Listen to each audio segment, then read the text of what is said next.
Nenek kan kalau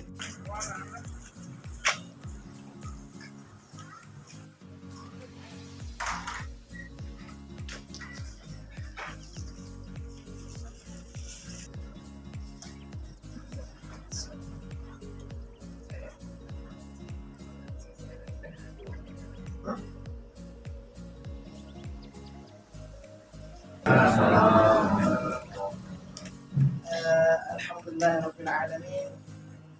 Wassalatu wassalamu ala asyrofil mursalin wa ala alihi wa sahbihi ajma'in. Wa ba'du, rabbi shrah li sadri wa yassir li amri wa hlul 'uqdatam min lisani yafqahu qawli. Raditu billahi rabban wa bil islami dinan wa bi Muhammadin nabiyyan wa rasulah.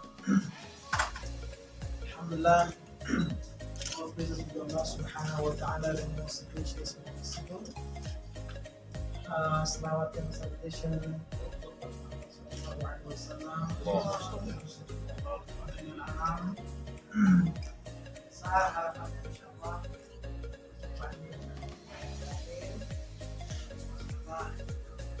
insyaallah panjang lebar. Jadi saya ingin mempersilahkan kepada wakil daripada ibu dan bapak semua sedikit menyampaikan sepatah kata berkaitan dengan kunjungan ini. Waalaikumsalam.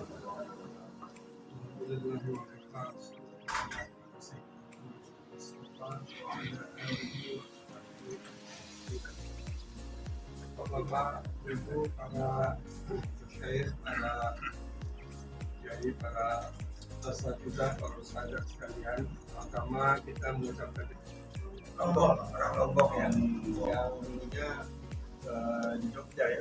Iya, saya. Iya, tapi sudah lama sekarang dipercaya untuk sekolah yang unik ini. Nanti beliau akan jelaskan memang sekolah yang sangat berbeda dengan sekolah pada umumnya, baik pada fasilitasnya, pada pelajarannya, kurikulumnya dan sebagainya. Kita akan tamu. Bismillahirrahmanirrahim. Assalamualaikum warahmatullahi wabarakatuh. Waalaikumsalam. Alhamdulillah, wassalatu wassalamu ala rasulillah wa ala alihi wa sahbihi wa man wala.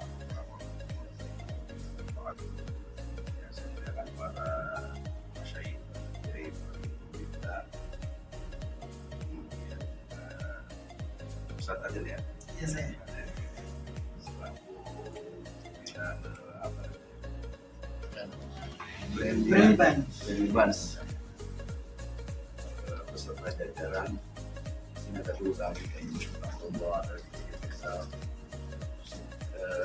dan beliau pengasuh pesantren Nurul Ilmi, pengasuh pesantren Tawazu dari Muhammad dan pengasuh pesantren Al Kamil, ada Ki Abdul Wahid, pengasuh pesantren Musyarafah, kemudian jadi ada beliau di pengasuh pesantren Salafi ini. Siapa lagi ya? Banyak ya. Kalau untuk dan sifatan ya. Terima kepada Habib Ali yang menjadi orang pribadi yang menjadi wasilahnya beliau lah. Kami bisa silaturahmi. Ketika pertama kali saya melihat bangunannya, memang saya melihat ini bangunan yang bagus ya. Sekolah, tetapi memang kami dari Indonesia ini mewahnya yang kemudian membedakan antara program Antum dengan program dari Indonesia, sehingga kemudian tadi Habib menyampaikan ini ada sesuatu yang unik. Nah, uniknya itu apa gitu ya? Saya juga pengen dengar apa sih yang itu yang penting. Kemudian ada yang menggelitik saya sebetulnya tadi di samping pada ini kan bangunan 45 lantai ya, itu anak tadi turun naik ke bawah tuh saya lihat jalan turun naik, itu mereka mengeluh nggak, orang tua itu komplain nggak gitu. Sebab kita punya bangunan 3-4 lantai itu kadang-kadang dikeluhkan, wah ini anak saya nanti. Nah ini tadi saya lihat, makanya saya videoin karena saya pikir di sini lebih sadis lagi 6 lantai. Ini sih yang mengkritik. Tapi yang paling penting adalah itu tadi, apa unggulannya sebetulnya? Apa memang saya tadi melihat foto-foto tahfidz Quran? Apakah memang mereka tahfidz mungkin itu 30 juz selama hanya 4 bulan atau 6 bulan, atau memang apa itu ya? Jadi apa noja kurikulum yang membedakan antara tempat antum ini dengan mungkin sekolah-sekolah di Indonesia. Tapi ini karena bukan pesantren berarti kan memang sekolah ya, pulang pergi gitu ya. Baik, saya minta itu aja, nanti mungkin bareng setelah itu mungkin ada dialog lagi. Baik. Ya, kasih banyak. Bismillahirrahmanirrahim. Terima kasih sekali lagi. Jadi saya perkenalkan diri dulu. Nama saya Muhammad Ainuddin, saya dari Lombok. Jadi orang manggil saya Aden, jadi short name, manggil saya Aden. Saya sudah di Malaysia ini kurang lebih 20 tahun dan bersama dengan Brain Punch ini 12 tahun. Di tahun ke-12 saya bersama dengan Brain Punch. Starting from the establishment school 12 tahun lalu. Jadi awal mulanya merintis di saya ini. Minta maaf terlebih dahulu, jadi kok cuma saya aja di sini gitu. Karena saya meninggalkan meeting, jadi sudah karena hari ini hari meeting. Jadi teman-teman meeting gitu. Jadi ya saya internasional yang manajemennya, jadi saya execute meeting karena sekedar ada tamu yang datang ya datang sebenarnya. Alhamdulillah. Jadi ini Pak Haji sebenarnya kalau mau dilihat, kalau dilihat di fisik jadi nggak cukup sebenarnya, karena banyak sekolah-sekolah juga yang lebih hebat daripada Pak Haji di atas semua. Jadi kalau kita walaupun kita international school compare dengan international school yang lain, kita ini relatif lebih murah dan lebih nusantara taste gitu. Kalau di sini sekolah-sekolah internasional Islam, sekolah-sekolah Indonesia misalnya yang ada Islam yang akademika, yang cuma akademika. Jadi kalau kita di Brainpass ini dia tesnya nusantara, jadi masih ditahin, masih biasa. Begitulah kurang lebih. Jadi saya pun nggak tahu kalau mau mulai dari mana gitu. Jadi penampakan Brainpass seperti ini. Jadi kalau mau dari akar kesejarahannya Brainpass ini sebenarnya bermula dari kekhawatiran seorang ayah sebenarnya. Karena ingin anaknya sekolah pertama Islamnya baik, kemudian bahasa Inggrisnya bagus. Karena kalau 10-12 tahun yang lalu di sini di Malaysia, biasanya kalau kita ingin mencari sekolah yang provide the skill of the children to speak Arabic English well, jadi dia harus pergi ke sekolah-sekolah Kristen biasanya. Kurang lebih sama mungkin kalau di Indonesia dulu ya. Jadi mungkin kalau kita di Jogja, juga rasa sekolah Jogja, ada sekolah Kalisik, setelah Brito lah, Steladus lah. Jadi karena memang secara akademik ketika itu, tapi sekarang sudah tidak bisa di compare begitu karena kita buat banyak juga unggulan. Unless kalau kemudian mau sekolah yang ada ininya, yang ada strong in both, jadi antaranya ke sekolah yang asrama seperti pesantren mungkin, yang jadi representasi dari sekolah yang seperti itu motor berarti.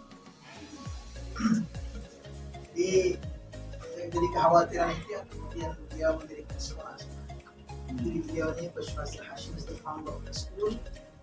Jadi kekhawatiran ini ingin anaknya menguasai science, teknologi, itu di English biasanya. Tapi kemudian di same time dia ingin juga ada Islamic bagus, Islamic foundation yang bagus. Dan sekarang pun dua anaknya sudah diantar ke Amerika semua setelah selesai di sini. Artinya karena sudah melihat mungkin dia meletakkan fondasi yang cukup baik, paling tidak untuk basic Islamic life. Karena kalau Imam Malik mengatakan sebaik-baiknya ilmu ada ilmu sehari semalam, is this the preparation dia? Karena kan sama seperti sholat kan kita ulang. Kalau kemudian 1 tahun kita sholat apa ya 5 waktu, we don't fail, berarti kita sudah mengulang sholat yang sama selama 1825 kan? Mestinya kita master kan gitu. Yang menguasai betul. Ini kalau di kalangan di sini, kalau yang tidak ada background pesantren apa semua masyarakat umum itu, ya dia menjadi rutinitas yang kemudian tidak bisa mungkin menghadirkan suasana yang baik lagi. Ini kan contoh lah kalau kita tanya gitu, contoh lah, ibu nanti mengeluh tentang anak gimana, sekolah di rumah. Biasanya kita tanya saja, sholatnya gimana ibu? Tiba based on the research di Malaysia ini kurang lebih 75-80% orang non-Muslim Malaysia ini tidak sholat lima waktu secara konsisten. Iya. Iya, jadi dia bolong-bolong sholat subuhnya enggak. Ini dari sekitar lebih 5 tahun yang lalu. Jadi, tapi kemudian riset ini tidak disikapi dengan satu gerak kerja yang bagaimana bentuknya movement deh untuk bagaimana menghadirkan suasana seperti ini enggak ada ini. Jadi bahkan seperti di Berimbas ini kan anak-anaknya yang menengah ke atas. Jadi kesadaran orang tua biasanya bermula di sekolah. Dia kan dulu anak orang tua murid biasanya karena rata-rata mereka yang menengah ke atas ini mesti pendidikannya kalau tidak UK, British, ya. Jadi orangnya tapi kita tidak pernah menyentuh itu, jadi kita ambil anaknya, jadi kita didik, dan kita pun tidak ada kewajiban untuk berjilbab di Berimbas. Cuman karena environmentnya begitu ini sudah seakan-akan karena sudah dibiasakan. Maka dalam proses beragama ini harus ada, walaupun sebenarnya pemaksaan itu penting. Pemaksaan karena mungkin kita paksanya dengan secara harus kita siapkan uniformnya, tapi itu pemaksaan yang kesan tidak dipaksakan. Bisa ketika dipaksa kemudian akan menjadi terbiasa, bisa dia terbiasa yang melahirkan rasa. Jadi itu kemudian ada demanding. Baik, Berimbas ini awalnya bergerak dari kindergarten di TK. TK dia ada yang playhouse, kemudian ada yang toddler ada, tapi dulu ada, sekarang sudah kita paling anak-anak yang usia 2 tahun. Seawal dia bisa berjalan, jadi anak-anak sudah bisa masuk Berimbas. Jadi di sini di bangunan ini kita ada, karena ini HQ kantor pusatnya, jadi di sini ada TK-nya, ada SD sendiri, ada SMA. Jadi dia berkesinambungan. Biasanya kalau Montessori ini kalau kita pergi ke belahan Australia atau Amerika misalnya, biasanya majority anak-anak TK. Dulu awalnya sekolah ini adalah sekolah biasa, cuma oleh foundernya. Jadi dia beli sekolah TK dibeli dan kemudian dia rebrand. Jadi sebelum rebrand itu dia kami berkunjung ke beberapa sekolah internasional seperti Perth dan di Melbourne. Jadi kita melihat bagaimana sistem sekolah di sana. Terinspirasi dengan Montessori. Montessori ini kan school yang di sistem learning yang didevelop oleh Maria Montessori Solti. Di kenapa kita biasanya dulu pernah jumpa dengan Tubi Alawiyah di Jakarta, kita present. Kenapa harus Montessori? Kenapa tidak Lukman Hakim, tidak Abdul Abbas? Jadi pertama branding satu, dan kemudian karena Montessori ini tidak bersentuhan dengan ideologi. Makanya kemudian di Berimbas ada pilih dia, ada Montessori sebagai approach on learning. Jadi seperti pendekatan pembelajaran saja sebenarnya. Jadi dia bukan pada ideologi. Kemudian bahasa Inggris itu sebagai medium instruction, karena kemudian semua learn from beginning to English. Kemudian jadi kita tambahkan Islam itu sebagai nilai yang mengawal seluruh proses pembelajaran dan kreativitas yang ada. Jadi mungkin itu yang menjadi ciri khasnya Berimbas.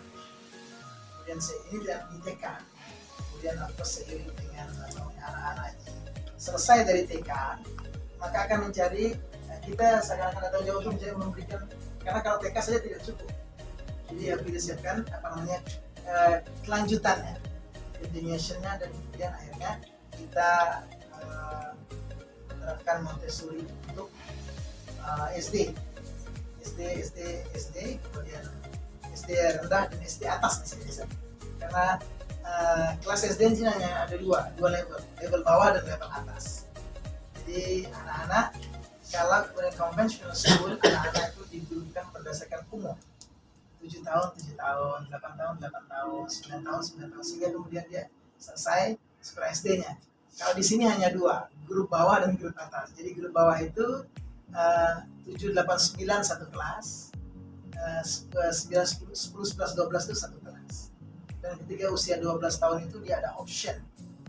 Kalau tadi ada program tahfiz, Akmal Bernifas Tahfiz program, itu ada optional program yang anak-anak bisa nanti program itu maka dia berhenti 1 tahun dari akademik, dia fokus untuk kemudian untuk high schoolnya anak-anak akan menduduki ujian Cambridge, jadi dia berkiblatkan ke UK untuk sertifikat SMA-nya. Kemudian karena Cambridge is accepted by all over the world, all universities in the world, jadi sebaran ini merata-rata di mana ada di Amerika, ada di Jepang, Rusia, hampir di semua benua yang pada Afrika ada. Yang terbaru itu memang anak 1-2 orang langsung keluarganya pindah ke sana sekalian belajar Al-Quran. Jadi unit Bernifas ini yang saya rasa begitu. Kalau di sini compare dengan international school mostly mereka Islamic dan juga English. So kita itu ada Montessori sebagai fundamental of learning. Nah kemudian anak-anak itu lebih macam belajar secara experiential learning. Jadi begitu Montessori. Dan kemudian ya kita ini dalam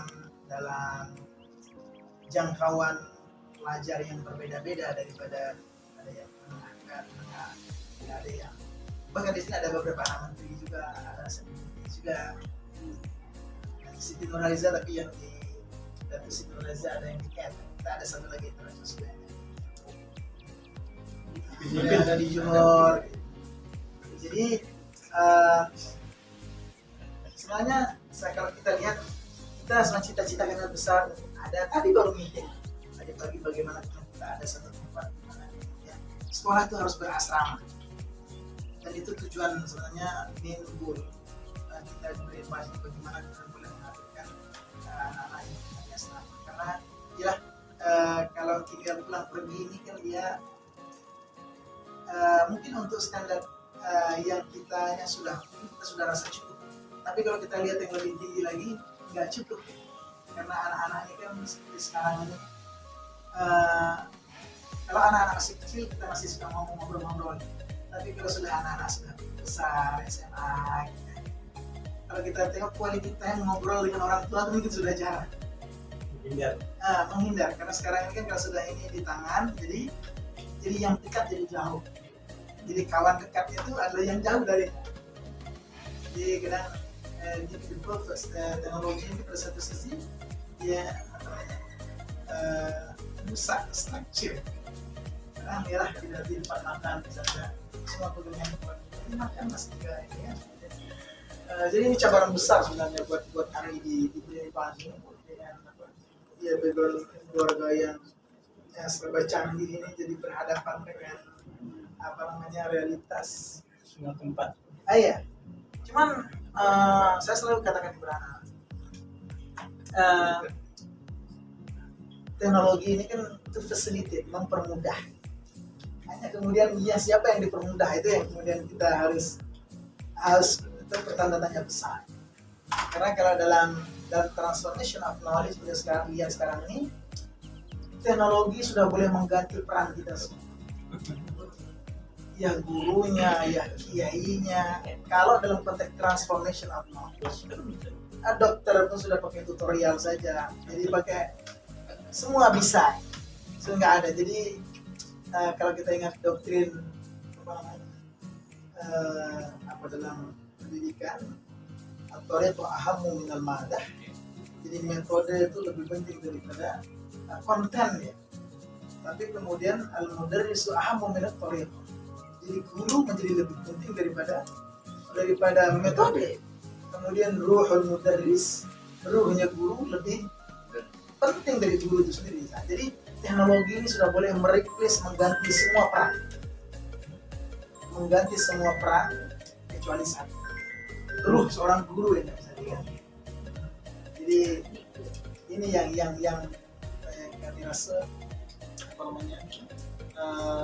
penting sekali. Sehingga kemudian walaupun DIY diberi invasi, kenapa? Jadi kita ingin melahirkan pelajar-pelajar yang kita punya simbol gini sukses in both world. Jadi sukses dua dunia akhirat dan dunia yang kita berpijak. Saya memang cabaran kurang lebih sama juga cabaran di mana-mana. Tidak anak-anak kan. Only mungkin yang kami jalankan sekarang seperti empowerment. Jadi bagaimana memberdayakan anak-anak. Jadi contoh kan biasanya ya guru-guru berkaitan dengan sosial dia, kemudian seperti aktiviti kemahasiswaan dia, kesiswaan dia, kita coba kurangkan peran kita bagi empowerment. Ini seperti besok ini akan mereka anak-anak akan ada kunjungan dari sekolah Indonesia Kuala Lumpur, YSIK akan datang ke sini, mereka ada event apa semua. Jadi mereka inilah ruang untuk anak-anak. Mungkin selama ini kita mengajar gitu, ternyata nggak cukup. Jadi mengajar ini kan kitanya, anak-anak ini kapan mengajarnya gitu. Kan kalau kemudian kita mau menunggu mereka harus selesai gitu, jadi proses pendidikan, proses mereka tuh experience-nya kemudian. Makanya di Brainy Punch ini kami menitipkan titik tekan kepada pembelajar ini pada pengembangan 5 potensi besar yang kami sebut dengan SPICE. S itu adalah spiritual, karena ilmu yang paling penting dan really important in our life ini adalah tauhid. Jadi dia menjadi dasari green design pembentukan di Brainy Punch ini. Pertama development of spiritual, baru kemudian physical. Jadi physical nih kalau of course sekarang physical kita lihat anak-anak kita. Contoh kami di sini Brainy Punch, kalau kami lihat ada 1.200 pelajar. Mau nyari anak-anak yang fit itu susah. Karena apa? Lifestyle, makanan dia yang dikonsumsi semua racun semua. Jadi yalah proses kita kalau kita scan kita nih, mungkin secara umur kita mungkin usia 50 atau 60, tapi secara internal organ itu jangan-jangan sudah ada yang 100. Jadi ini kita risau, kekhawatiran kami dengan anak-anak itu begitu. Sehingga kemudian kami awal tahun biasanya kami akan ambil BMI, body mass index. Jadi anak ini beratnya pasti semua. So, kemudian biasanya anak-anak yang obes ini kan banyak. Apa program yang harus kita buat? Jadi ya sekarang kan kita lihat banyak anak-anak olahraga ya, ada olahraga untuk bukan tuh olahraga untuk suka-suka, untuk senang-senang. Tapi bagaimana kemudian olahraga menjadi lifestyle? Nah, ini anak usia kan anak SD, berapa banyak yang bisa lari 2 kilo? Jadi kan ukurannya kan fitness itu. Jadi itu kekhawatiran besar buat kita. Kita harus lihat anak-anak yang memang ya naik mobil besar, badannya besar. Jadi kita bukan happy, sedih gitu. Jadi gimana ini fitness? Jadi itu biasa salah satu aspek yang kedua yang menjadi perhatian kita. Kemudian kita susun program fitness. Nah, ada beberapa program luar juga seperti Spartan Race. Jadi bahkan itu dia boleh diadakan di beberapa negara.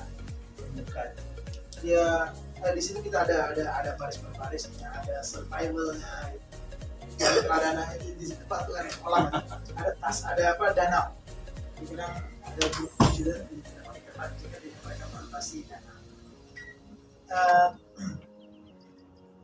Contoh hal-hal yang menarik di sini seperti mandi hujan itu kalau di dunia orang modern sekarang itu agak susah. Ini hal-hal yang kita perkenalkan. Kadang kita event, gitu, ini kita baru habis event. Orang ada event 3.000 orang masak tuh.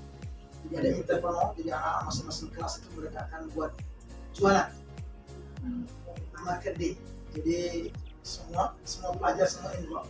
Biasanya kalau di Brainpass ini activity every student have to be involved. Jadi semua harus ikut. Nggak ada yang spesial, nggak spesial. Bisa ada anak-anak seperti itu khusus di sini. Di aktivitas olahraga, kemudian sports day, trip, di konser, di semua partisipasi. Dan biasanya kalau sedang sekolah itu dia pilih yang mana yang bagus-bagus saja, yang buat persembahan. Ini semuanya harus ada. Gitu. Jadi kemudian aspek yang berikutnya adalah intelektual. Jadi intelektual itu kemudian yang pertama dikenai juga akidahnya, dikenai di spiritualnya, kemudian ya, baru fisiknya kan. Orang yang kuat ini kan lebih disayang daripada yang lemah. Kemudian kalau sudah secara intelektualnya, secara spiritualnya dijaga, fisikalnya baik, insya Allah dalam tubuh yang sehat ini mesti ada akal yang sehat secara fisikal dan sehat secara spiritual. Insya Allah intelektual berpikir itu akan bertambah. Sehingga itu penting karena banyak institusi yang bukan kita, jadi secara intelektualnya luar biasa.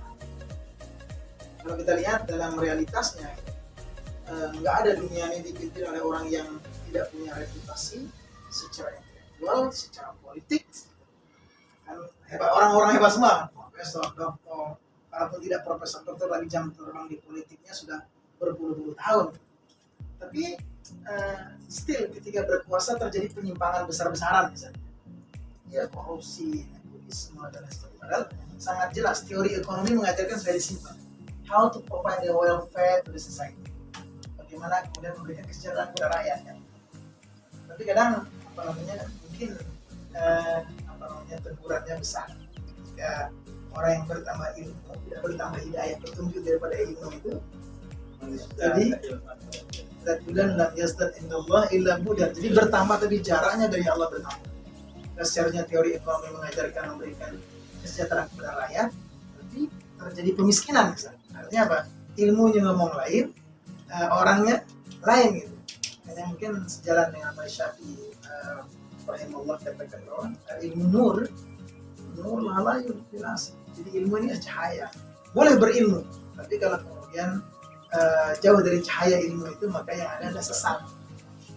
Jadi prinsip ini yang kemudian bagaimana kemudian kalau pemerintah intelektual yang berada dalam koridor karena agama menjadi kontrol. Sehingga kami juga ada acara alumni, bahkan TK kami ada alumni juga. Jadi reunion, jadi adanya alumni development program.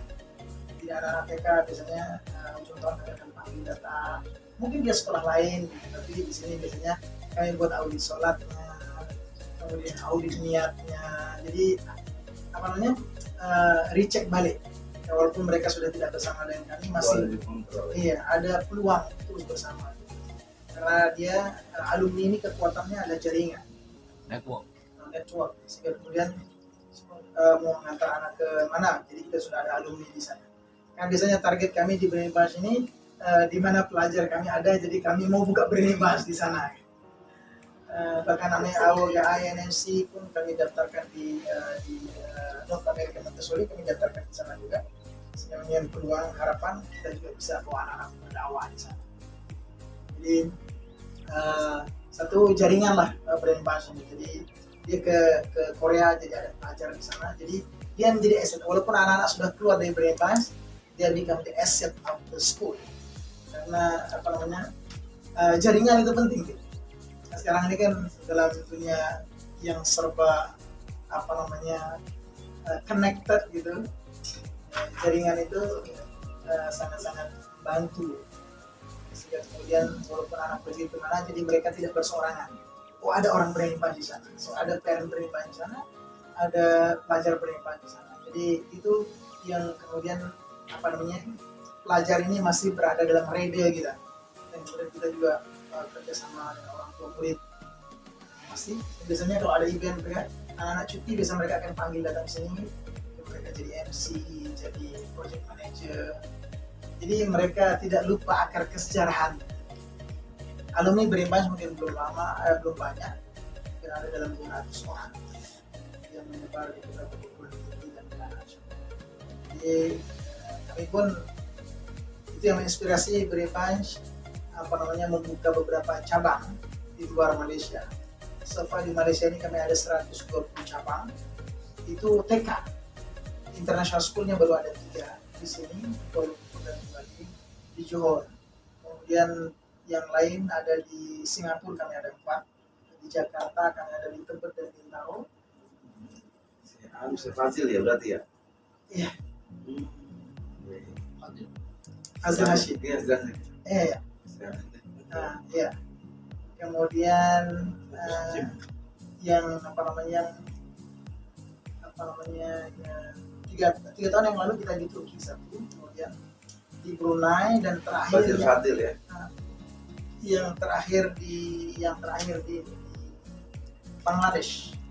10 tahun yang lalu juga ada cabang kita buka di Gaza. Tapi mulai awal tahun kemarin, dan beberapa pelajar sudah dibom, sekolah kita hancur di sana. Jadi guru-guru sudah banyak meninggal, banyak syahid.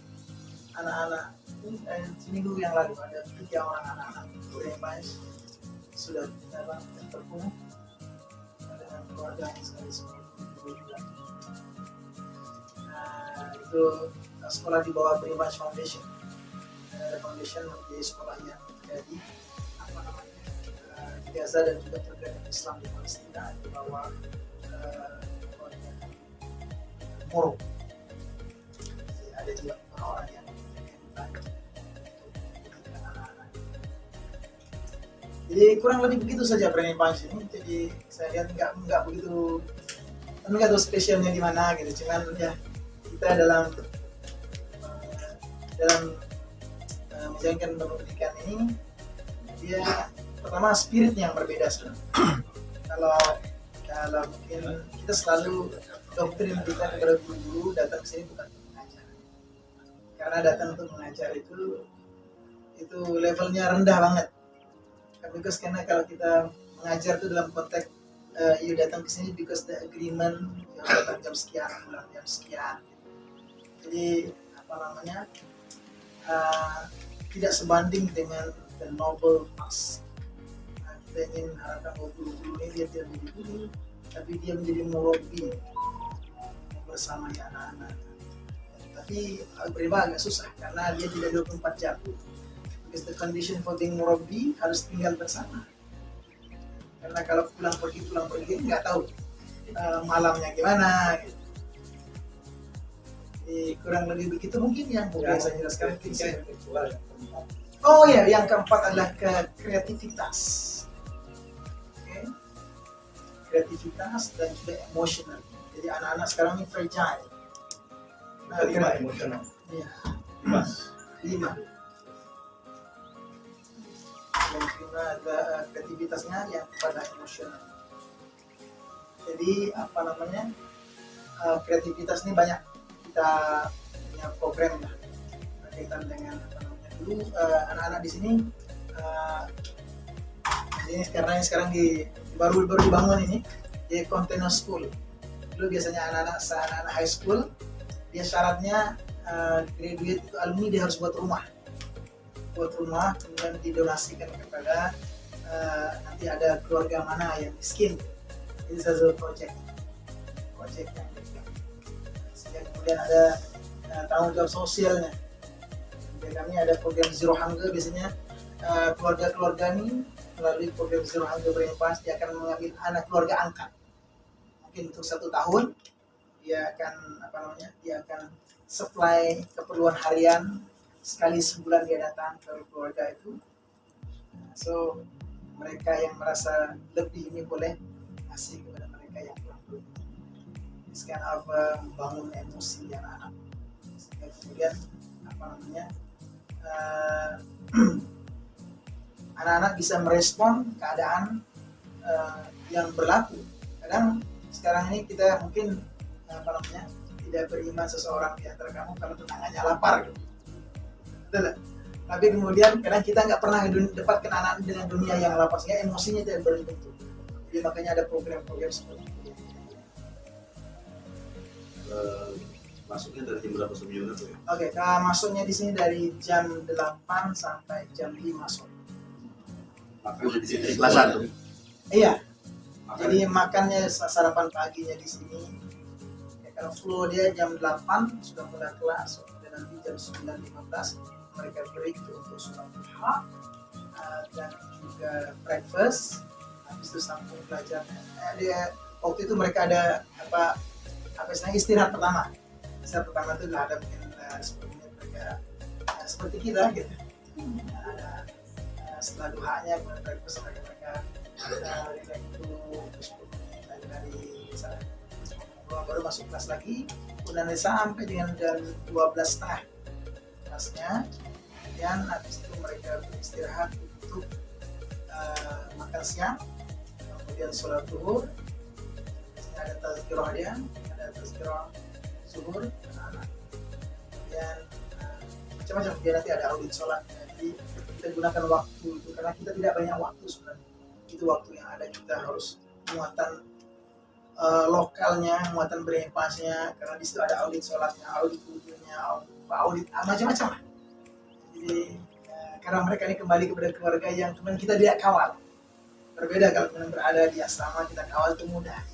Jadi kerjanya dapat, jadi kita kasih waktu yang ada sehingga kemudian sampai pukul 4.30 habis kelas, kemudian anak-anak siap untuk sholat asar jemaah. Karena itu zuhur dan asar itu mereka dapat di sekolah. Jam 5 sudah selesai, anak-anak bisa pulang, tapi kalau ada co-kurikulum mereka akan pulang jam 6. Ada Brainpunch Football Academy-nya, ada swimming-nya, ada basketnya, ada caturnya, ada badmintonnya, bola keranjangnya. Jadi semua itu akan dijalankan mengikut jadwal dari jam 5 ke jam 6. Anak TKI. Kalau TK jam 7.30, 7.30 sudah di sini. Sampai jam 7.30. Iya. Jadi dia ada program full day-nya. Program sekolah hari. Kemudian kalau dia setengah harinya ada juga. Ada yang sampai jam 12, ada yang sampai jam 3, ada sampai jam 7.30. Yang tadi itu berarti yang sampai jam 5 SMP. SD SMP SMA. SD SMP SMA. Tapi kalau TK-nya itu kadang pagi-pagi orang tua sudah, karena kadang anak-anak tuh mandinya di sini. Jadi pagi paginya di sini, kemudian nanti sebelum pulang itu, jadi dia sudah mandi dulu, sudah ganti baju, pulang tinggal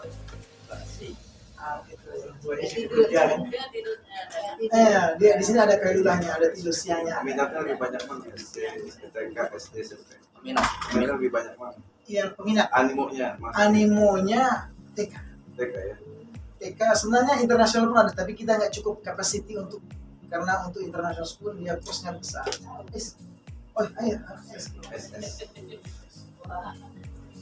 Tinggi dia punya ini, cuman di sini pun sekarang capacity di sini sudah nggak bisa menerima pelajar lagi. Makanya sudah dibuat ada container system, nanti kita boleh round sebentar. Container school. Awalnya dulu ini pun sebenarnya awalnya konsepnya kontainer, karena kita punya bos ini dia ambisi untuk menjadi container school largest in the world. 600 kontainer dulu mau disusun untuk membuat building, tapi kemudian dari arsitek mengatakan ada sekian persen itu tidak selamat, hanya last minute dirubah menjadi ABS. Itu seperti jembatan begitu rasanya. Ini tinggal ditarik-tarik karena sudah jadi seperti Lego. Ya. sekali letak itu cuma fondasinya saja. Ya IBS sih.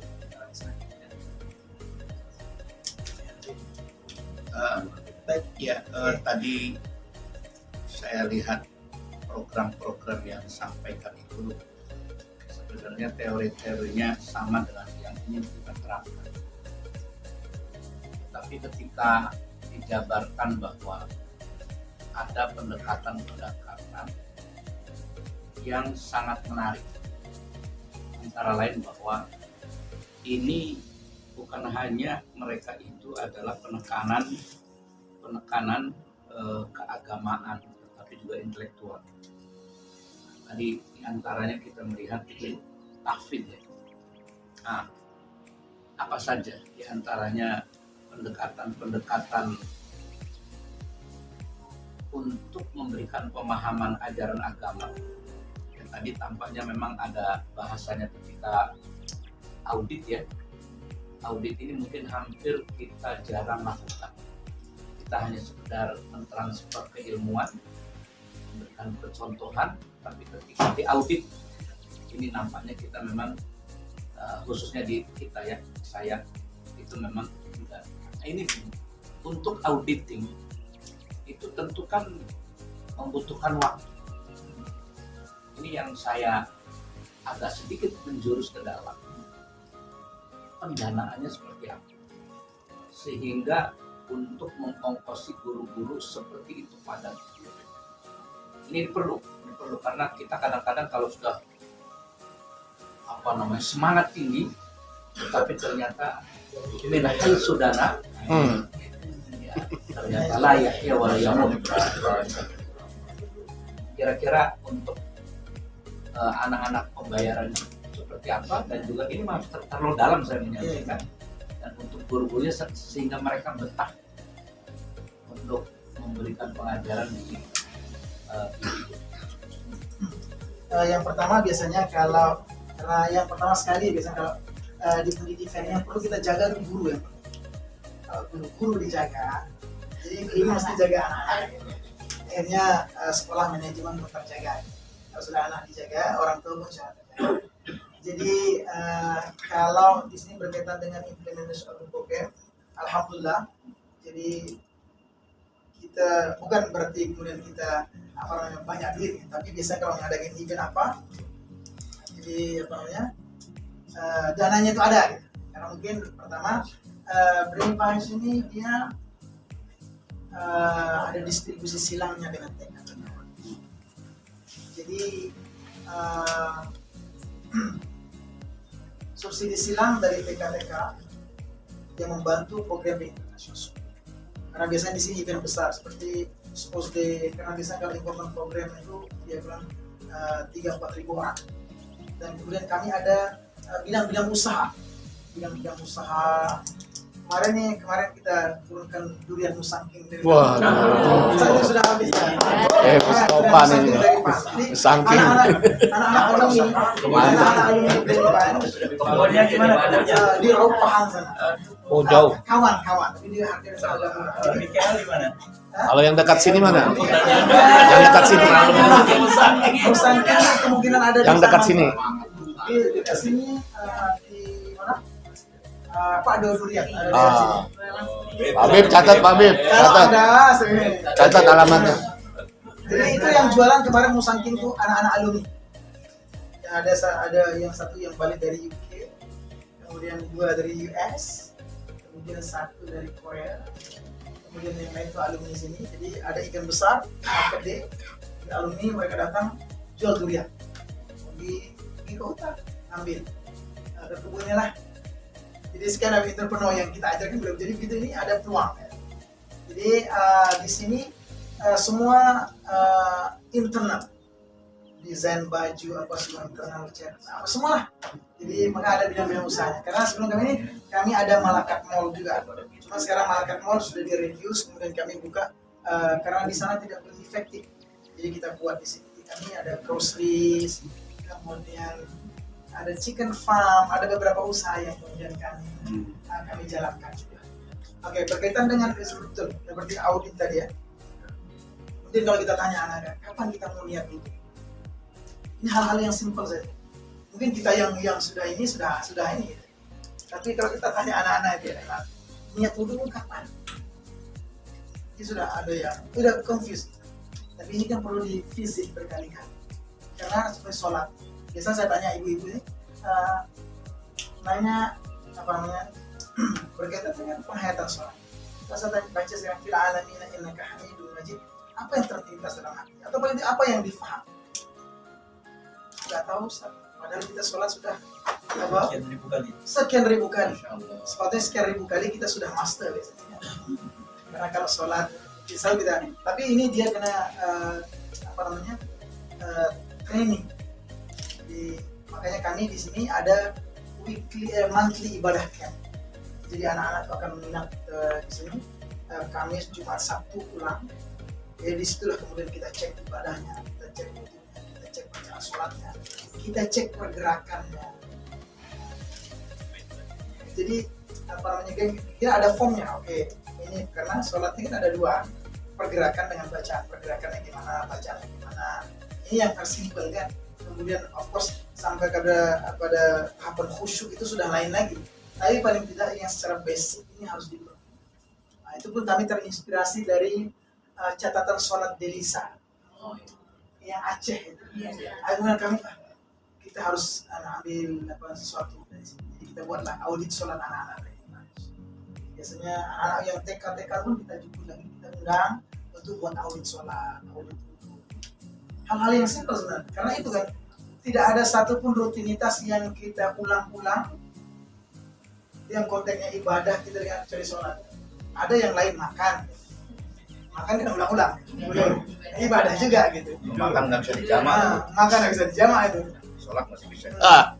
Tapi sekarang ada di Palembang sholat ada sekarang ini makan bisa dijamak.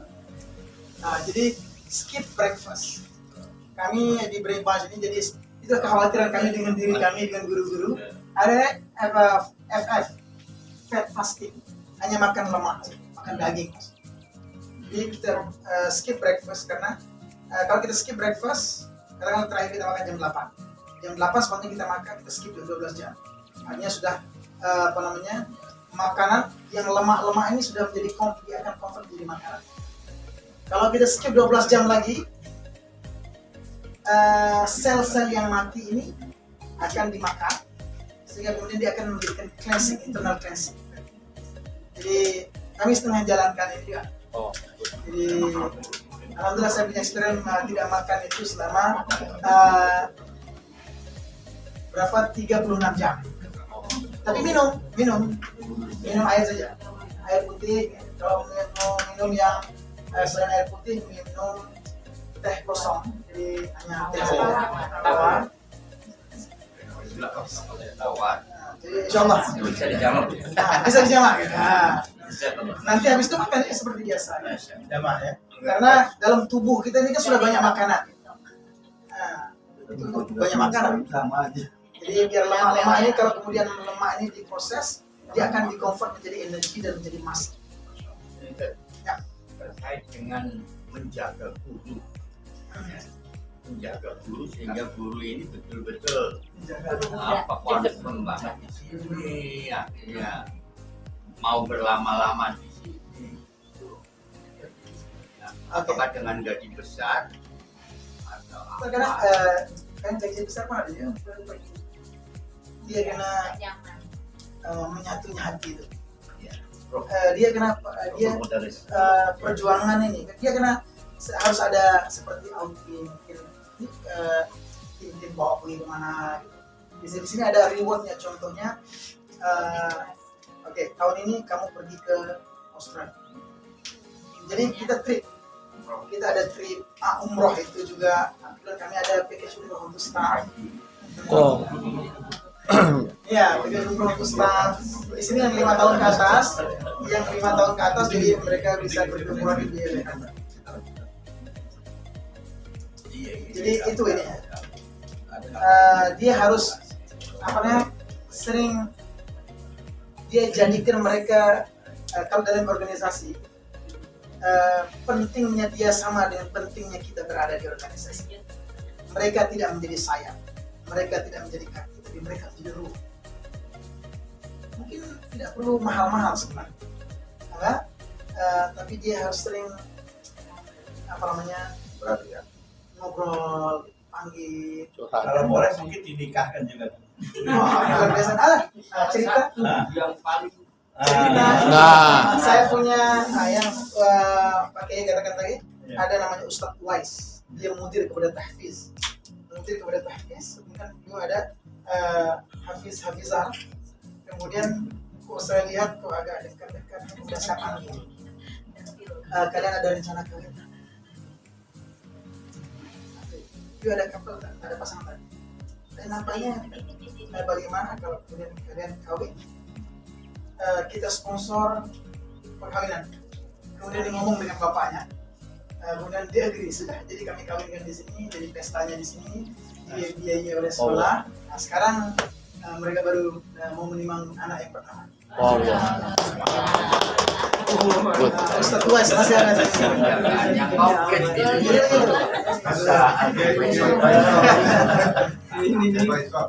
Ustaz, Afan tadi seputar tadi mengapa guru itu boleh mengajar dengan sepenuh hati. Ini kita berbagi saja ya. Yang kami di Daur Rahman Boarding School itu ada 3 type guru. Guru nyasar, guru bayar, guru sadar. Nah, guru sadar ini yang penting. Tapi guru nyasar ini kebetulan dia ngajar. Karena dia hanya kebetulan saja dan dia tidak serius. Selalu nampaknya kalau dia guru nyasar atau tidak selalu tanya, sini sudah bel belum? Karena dia kurang bahan. Itu kebetulan ngajar. Kalau guru bayar dia semangat kalau salary-nya turun.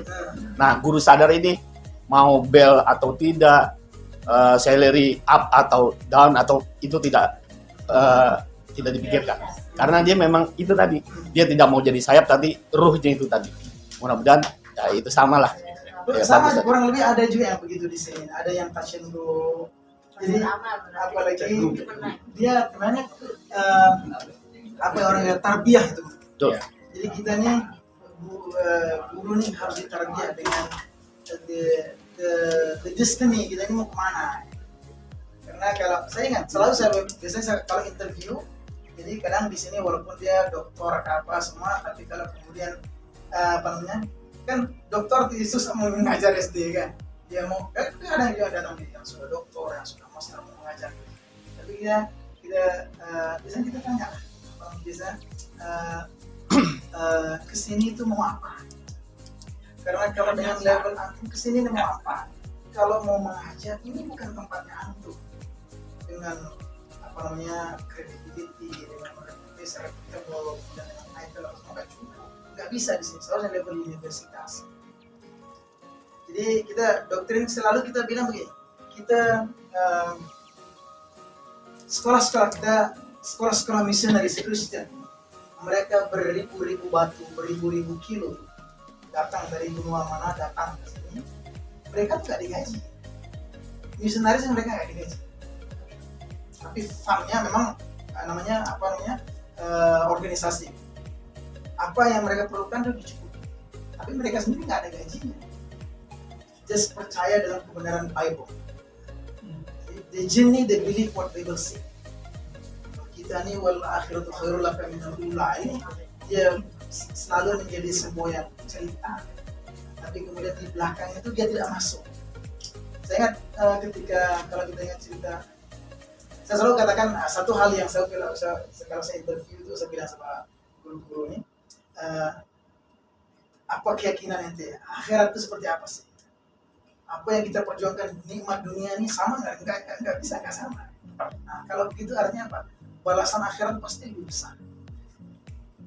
Ya, ketika Aisyah radhiyallahu anha memerintahkan salah seorang pembantunya untuk bersedekah, kemudian dia katakan, kau kasihlah orang itu, pastikan tanganmu di bawah, jangan di atas. Aku bertentangan dengan hadis Nabi kan tangan di atas lebih mulia daripada di bawah, tapi ambil taruh di bawah untuk memuliakan orang yang meminta. Kemudian pada kesempatan yang lain dia katakan, kau sedekah, kemudian jangan kasih waktu untuk orang itu bilang terima kasih. Jadi langsung lari, gitu. Kasih langsung lari. Kemudian sang pembantu bertanya kepada Siti Aisyah, harus begitu? Bukankah kalau orang yang diberi itu dia wajar mengucapkan terima kasih? Kemudian dikatakan, bagaimana saya dapat balasan akhirat nantinya? Di dunia saja dia sudah balas dengan ucapan terima kasih. Jadi sampai seperti itu. Makanya kita bayangkan kalau kita mengajar. Kalau kita mengajar, ya jam sekian masuk, balik jam sekian, kita sudah ada gajinya sekian.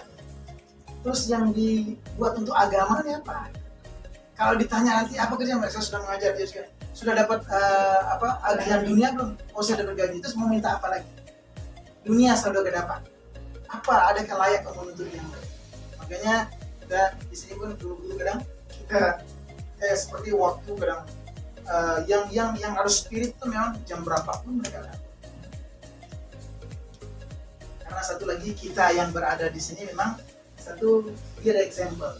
Seperti saya ini, saya sudah 12 tahun di Brainbank, saya tinggal di rumah kontainer. Jadi saya pernah rumah kontainer itu. Rumah kontainer, itu rumah saya itu.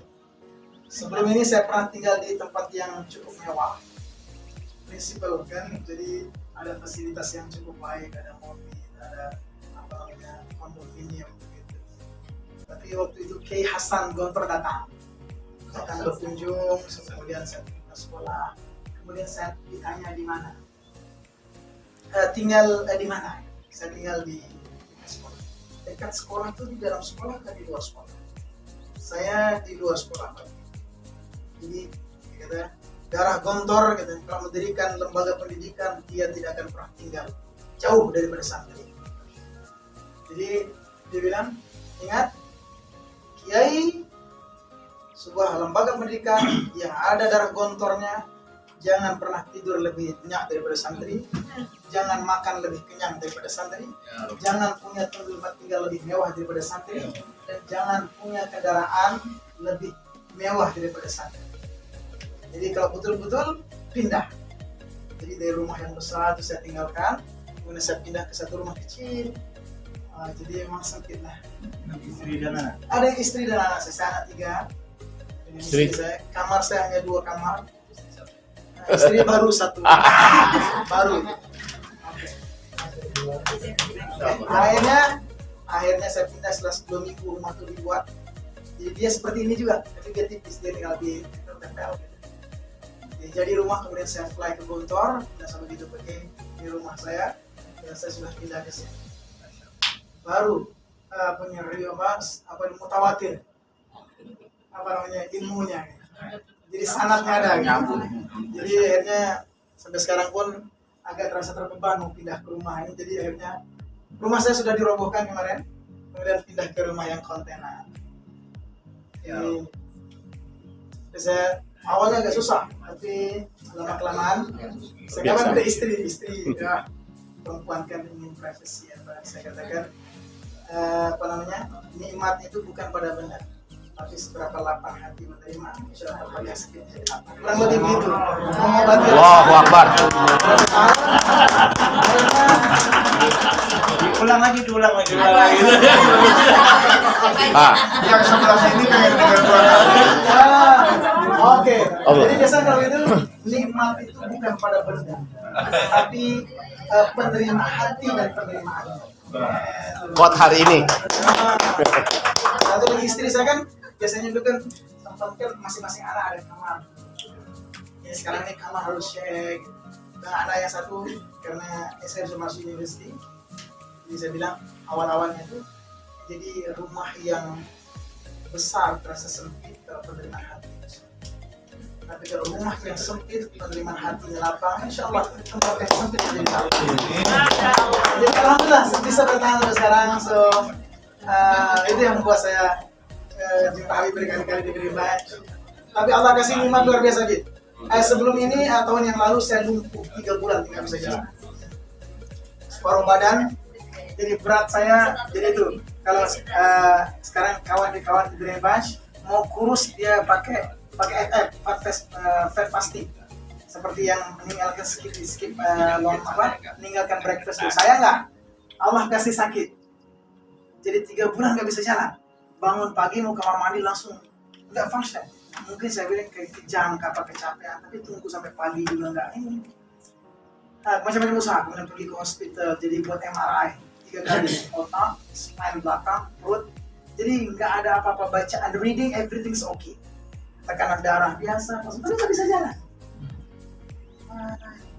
Sudah setelah sebulan pun nggak bisa jalan juga. Kemudian bulan ketiga, saya bilang, saya beritahu istri saya dan anak saya, ini takdir yang Allah sudah tentukan, jadi kita terima. Lalu itu sudah kemana-mana tuh, dokter ini, rumah sakit ini, pergi ke negara ini, lapor untuk berobat, jadi enggak ini. Entah setelah 3 bulan begitu, saya bangun pagi, aktif balik, jadi seperti nggak ada apa-apa. Tapi berat badan saya sudah turun 20 kilo. Pasti. Jadi yang makan nggak bisa makan, nggak ada selera makannya. Saya kata begitu kita harus ikhlas terima. Ini Allah ini mesti ada hikmah. Setiap penyakit itu mesti ada tujuan. Memang setelah cukup 3 bulan, saya sudah bisa jalan seperti biasa. Kemudian saya punya kesimpulan, ternyata Allah tuh ngasih sakit itu untuk sembuh. Cuma kita kan nggak tahu. We can see something that we can. Kita bisa melihat sesuatu yang ada dalam pandangan kita, tapi di belakang itu tidak ada. Jadi hikmah. Alhamdulillah. Dari itu, Bib, saya ke Jakarta, ke Solo kan bisa dekat dengan Permakin, Syekh Budin, yang Al-Azhar di Karanganyar.